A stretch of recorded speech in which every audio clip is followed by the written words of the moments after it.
आगे कहते हैं कि नाना पुराण निगमागम सम्मतम यद रामायणे निगदितम क्वचिदन्यतोऽपि स्वान्त सुखाय तुलसी रघुनाथ गाथा भाषा निबंध मति मंजुल मातिनो।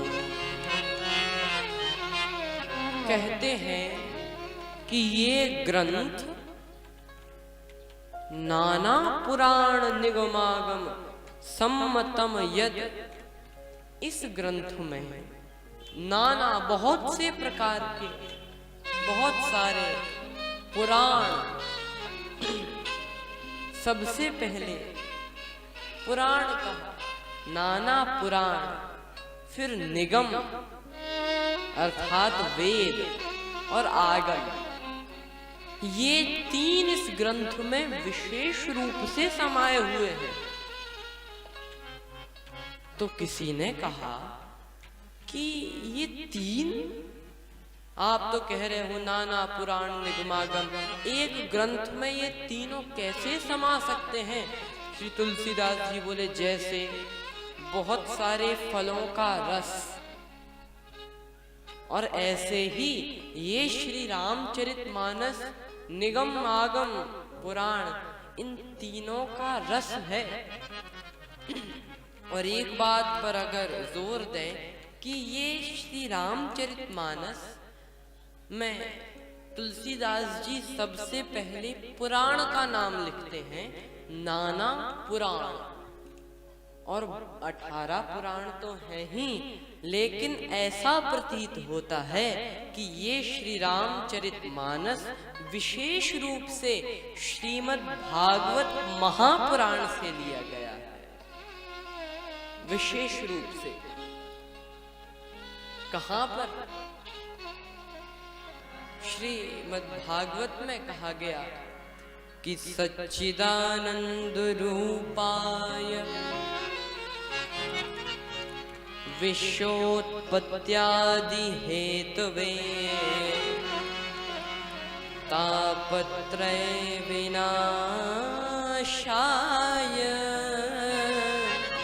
श्री कृष्णाय वयं नुमः। सबसे पहले कहा गया सच्चिदानंद रूपाय, और ये सच्चिदानंद क्या है? जो सत्य रूप में हो, चित्त रूप में हो और आनंद रूप में हो। और यही बात बिल्कुल same to same Shri Ramcharitmanas में भी लिखी है।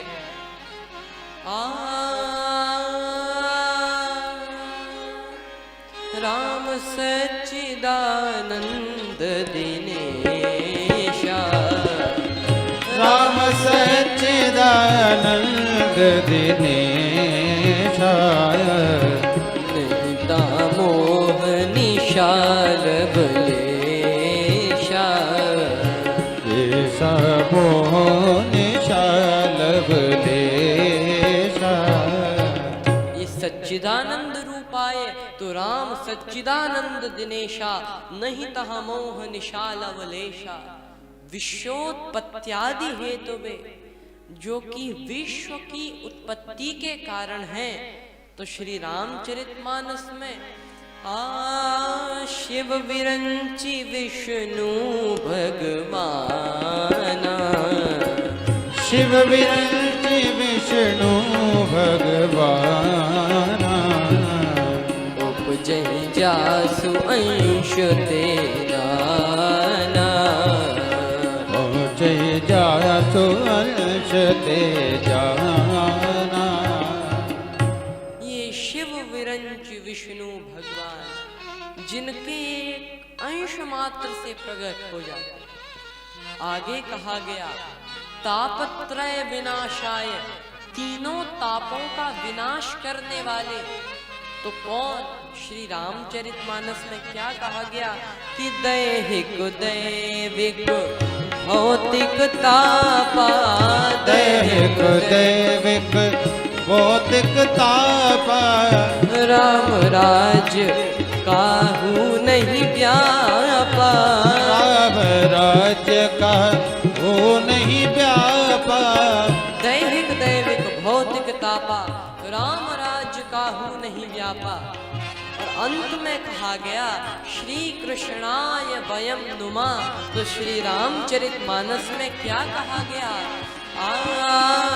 तरई न बिन से स्वामी तरई न बिनु देव स्वामी राम नमामि नमामि नमामि राम नमामि नमामि नमामि राम नमामि नमामि नमामि राम नमामि नमामि नमामि राम नमामि नमामि नमामि। और आगे भी श्रीमद् भागवत महापुराण में कहा गया कि मूकम करोति वाचालम पंगुम लंघ्यते गिरिम यत् कृपातम हम वंदे परमानंद माधवम। तो श्री रामचरितमानस में भी मूक होय वाचाल पंगु चढ़ई गिरिवर गहन जासु कृपा सुदयाल द्रवऊं सकल कलिमल। और ये ऐसा प्रतीत होता है कि श्री तुलसीदास जी ने श्री रामचरितमानस के प्रसंग पुष्प वाटिका प्रसंग को श्री रास पंचाध्यायी प्रसंग से ही लिया है। क्या कहना, इसीलिए कहा गया नाना पुराण, यह ग्रंथ पुराण सम्मत है। नाना पुराण, फिर निगमागम, निगम अर्थात वेद और आगम शास्त्र।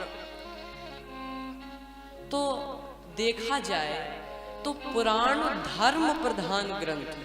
बड़े ध्यान से सुनना, पुराण जो है धर्म प्रधान ग्रंथ है और वेद ज्ञान प्रधान ग्रंथ है और आगम शास्त्र ये भक्ति प्रधान ग्रंथ हैं।